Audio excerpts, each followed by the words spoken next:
Sākās ar lielām galvas sāpēm, ar vēmšanām, ar tādiem citu veidu simptomiem, bet viņi nebija ļoti, klasiski encefalīta simptomi, tāpēc no sākuma pat īsti tā nevarēja pateikt, bet tas, ko es atceros, tās bija milzīgās galvas sāpes.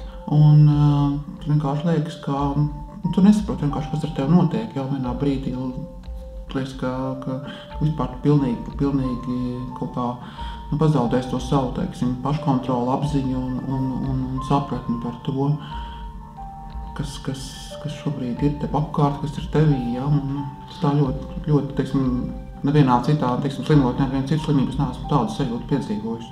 Protams, es ārstējos slimnīcā ļoti ilgi, manuprāt, tas bija vairāk kā mēnesis.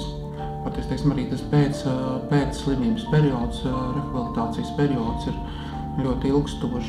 Vispār bija tāds sajūta, kas pa jaunu atgriežos dzīvē, ja, un pa jaunu mācos kaut kādas lietas darīt.